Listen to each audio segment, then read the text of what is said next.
Studi Islam. Topik hari ini adalah topik keempat, yaitu tentang aspek ibadah dan muamalah. Nah, kemudian juga kepada mahasiswa yang sudah hadir, mohon untuk isi daftar hadir di kelas. Nah, kemudian juga ada pengumpulan tugas dalam bentuk ini ya di kelas itu. Jadi kalau saudara sudah memberikan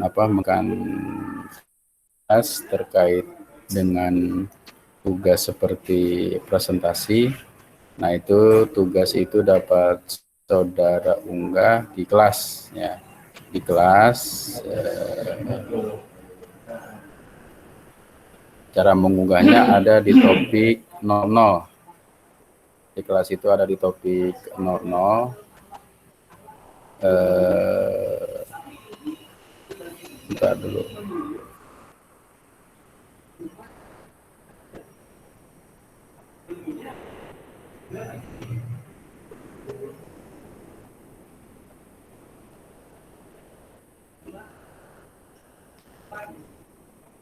Ini kelas kita.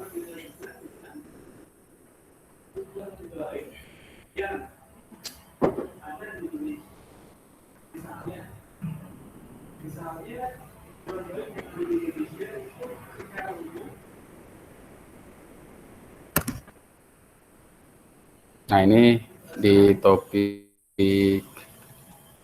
00 link tugas ya. Jadi tinggal saudara klik, nanti kirimkan tugasnya. Tapi jangan lupa serahkan ya, Mark Asdon serahkan. Ini udah ada yang menyerahkan tugas presentasinya. Oke, terkait dengan proses pembelajaran kali ini saya ingin tanyakan, apakah ada yang presentasi tentang aspek ibadah dan muamalah? Atau ada yang mau presentasi untuk hari ini? Kalau ada, disilahkan. Ledisa, sudah presentasi belum? Belum, Pak. Kalau Belum siap, Pak. belum ya. Kemudian Irham tentang apa presentasinya? Irham.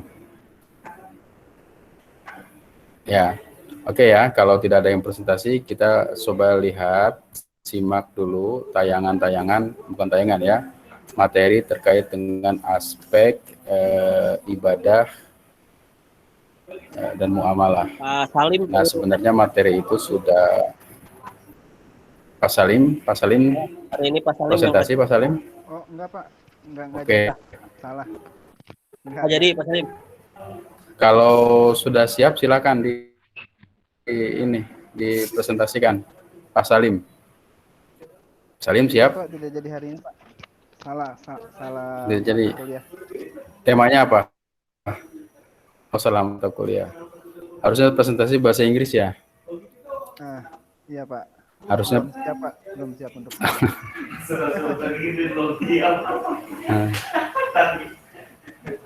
Oke, ya saya harapkan teman-teman semua bisa lihat ada penjelasan sedikit ya terkait dengan materi hari ini, aspek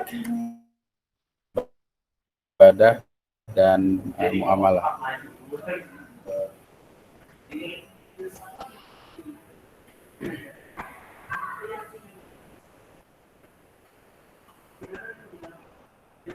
Sebentar dulu.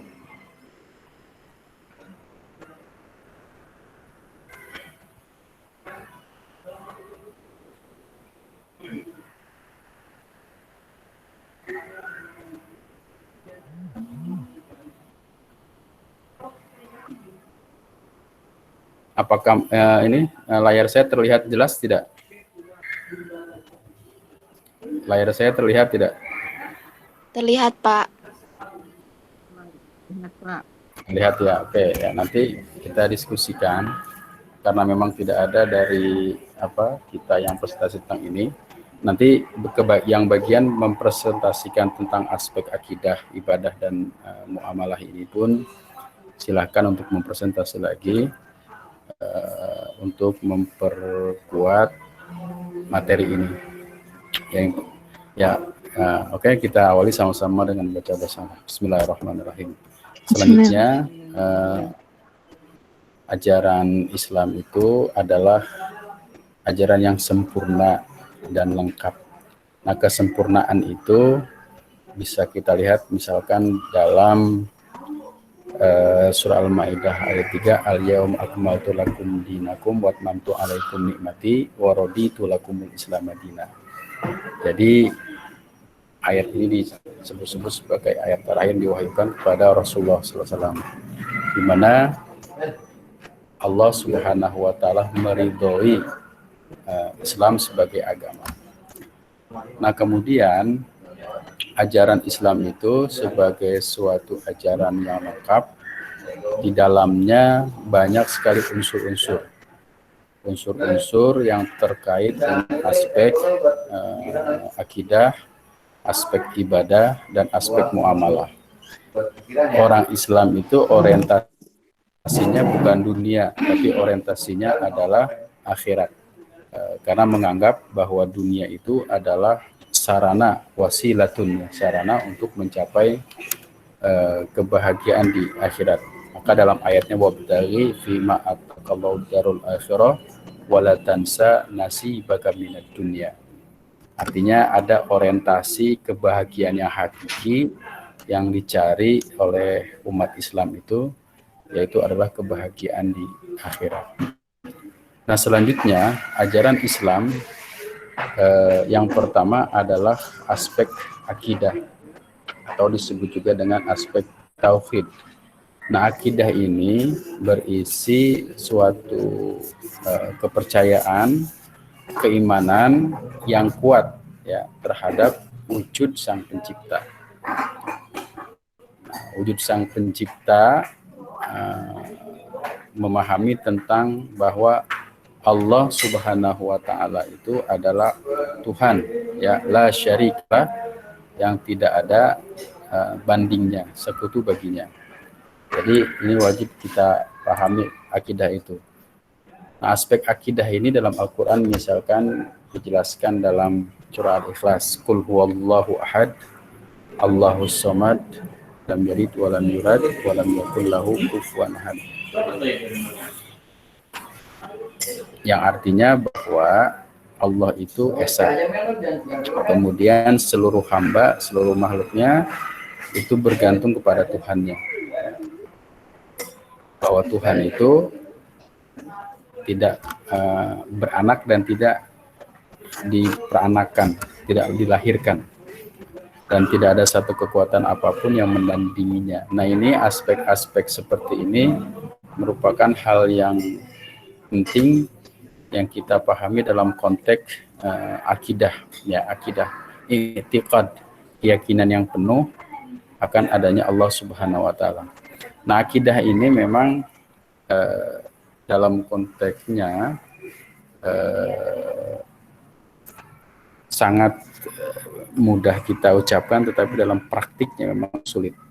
Nah, karena akidah itu menjadi inti utama dari ajaran Islam. Bangunannya adalah tauhid, ya, mengesahkan Allah Subhanahu wa taala.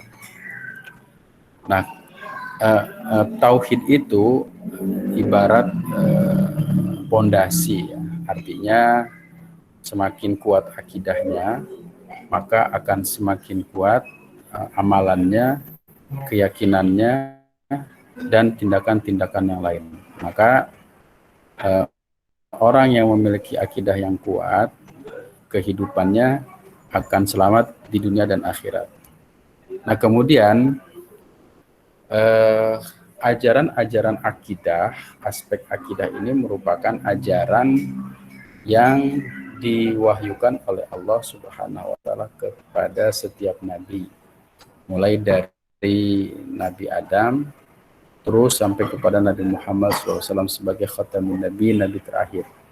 Jadi inti yang dibawa oleh para rasul adalah ajaran tauhid yang mengesahkan Allah Subhanahu wa taala.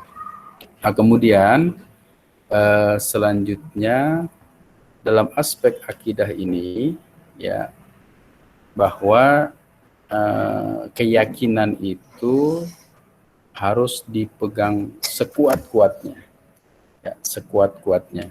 Maka salah satu tujuan hidup kita biasanya kita cantumkan dalam doa, Rabbana atina fid dunya hasanah wa fil akhirati hasanah wa qina azabannar.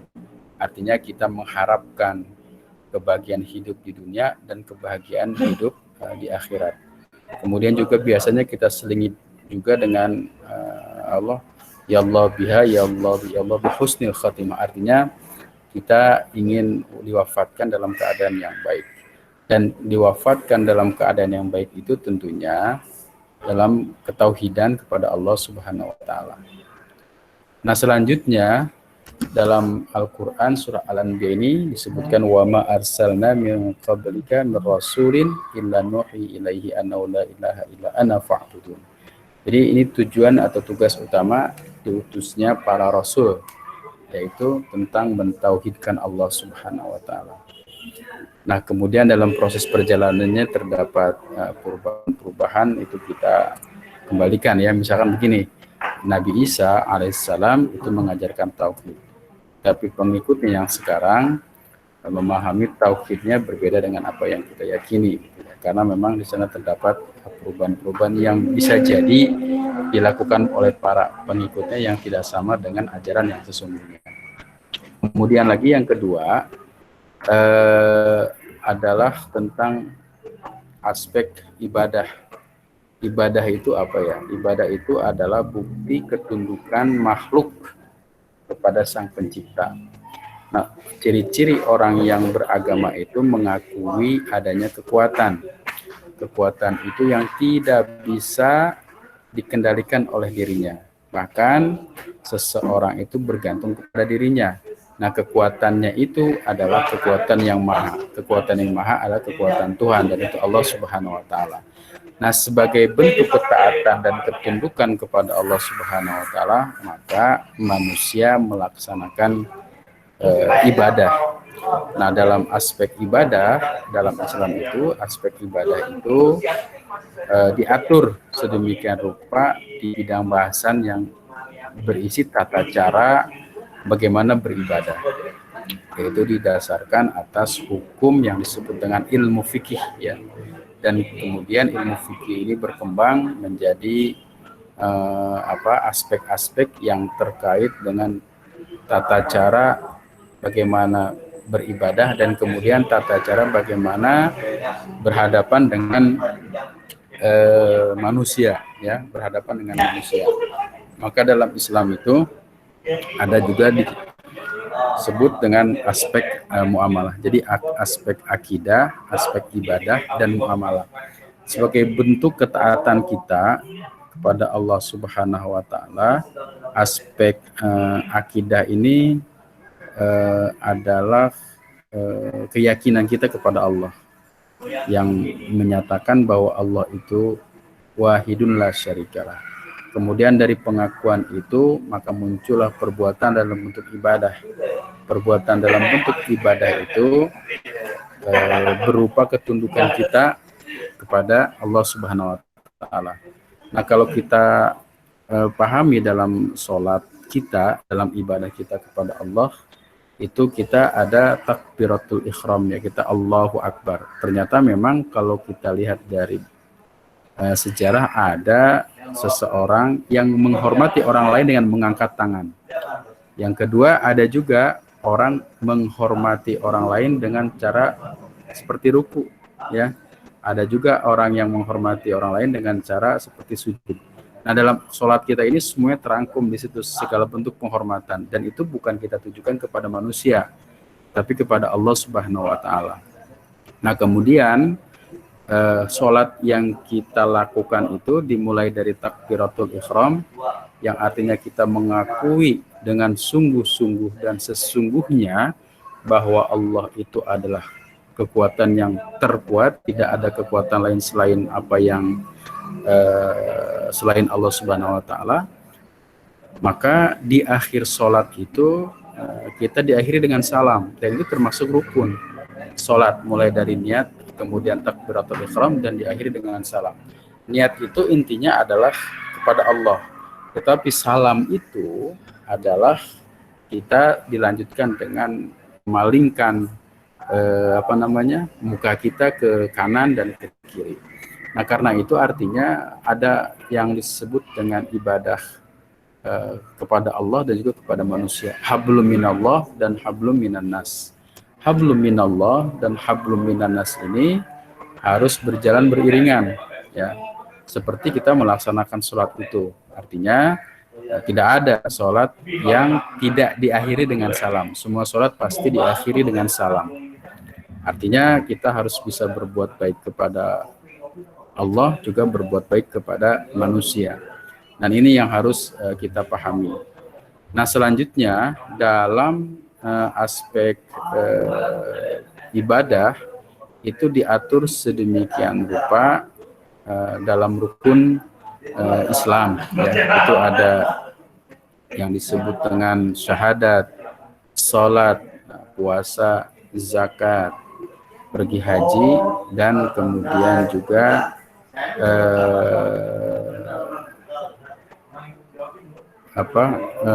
rukun Islam itu adalah hal-hal yang berupa kewajiban kita, yang mulai dari syahadat, sholat, puasa, zakat, kemudian haji lil mustati'. Dan haji ini dianjurkan cuma satu kali, ya, cuma satu kali. Jadi kurang bagus juga berkali-kali. Kenapa? Karena ada amalan-amalan yang baik yang harus dilakukan. Artinya kalau kita sudah memiliki kewajiban haji satu kali, maka kita dianjurkan melakukan perbuatan-perbuatan yang memang pahalanya juga tidak mengurangi seperti pahala haji, memberi sedekah kepada yatim dan lain segala macam, itu termasuk sesuatu yang berpahala juga. Nah, kemudian dalam terkait dengan ibadah ini, ya, dalam Islam itu kan segala sesuatu boleh dipertanyakan, ya. Artinya hal yastawil ladzina ya'lamuna wal ladzina la ya'lamun. Apakah sama orang yang tahu dan orang yang tidak tahu?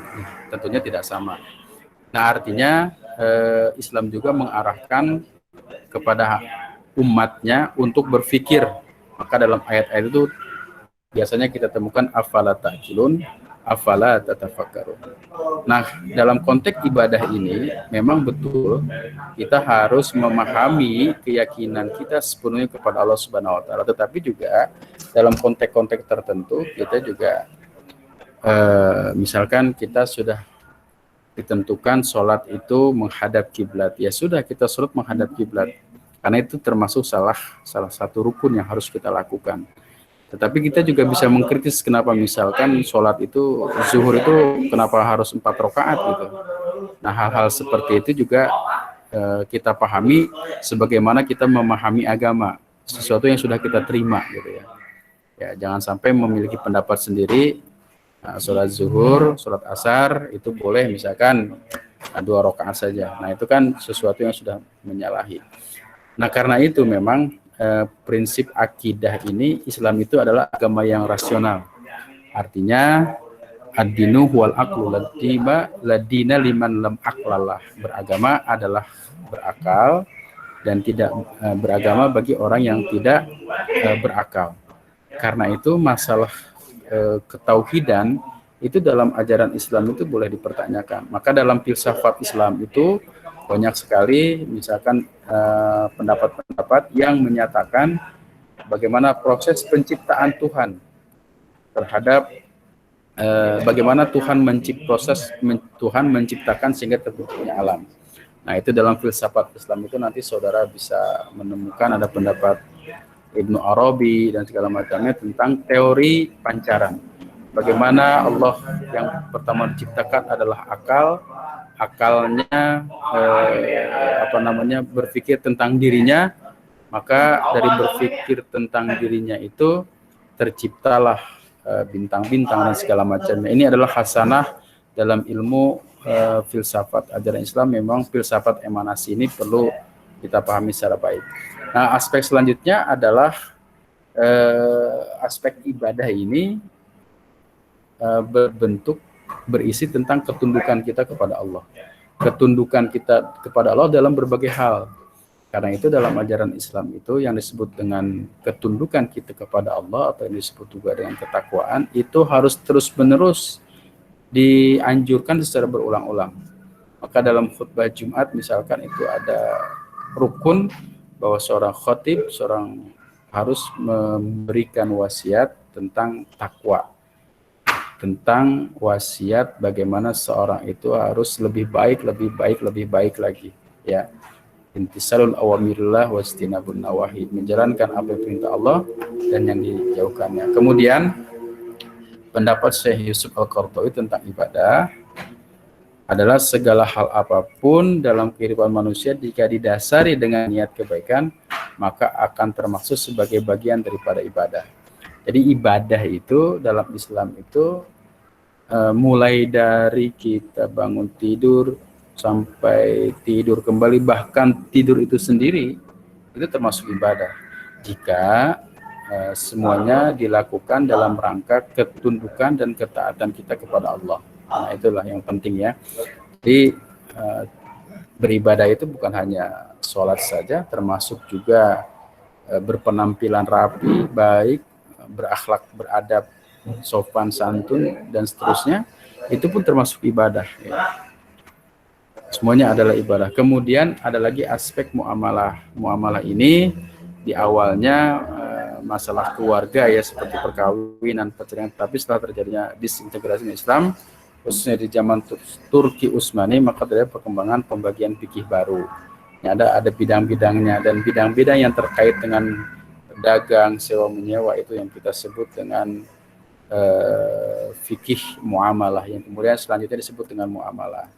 Nah, seperti itulah aspek-aspek akidah, ibadah, dan muamalah. Jadi ajaran Islam itu adalah sebagai sebuah ajaran yang lengkap, di mana di dalamnya mengatur segala macam kehidupan kita, kehidupan manusia, dan semuanya dilakukan dalam rangka ibadah kepada Allah Subhanahu wa taala. Aspek akidah harus diutamakan. Kemudian sebagai bukti keyakinan kita kepada Allah, maka hidup kita adalah ibadah. Dan dalam beribadah itu banyak aspek-aspeknya, ada yang muamalah, ada yang lainnya. Nah, karena itu kita harus betul-betul memahami ajaran Islam sebagai suatu yang ajaran yang lengkap. Oke, saya pikir ini saja. Kalau ada hal-hal yang kita diskusikan antara kita, silahkan. Tema kita hari ini adalah tentang aspek akidah, ibadah, dan muamalah. Silahkan jika ada hal-hal yang ditanyakan. Oke, kalau tidak ada, sudah isi absen kelas?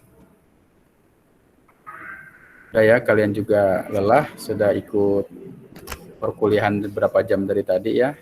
Kalau tidak ada, saya cukupkan saja. Tidak ada yang ditanyakan?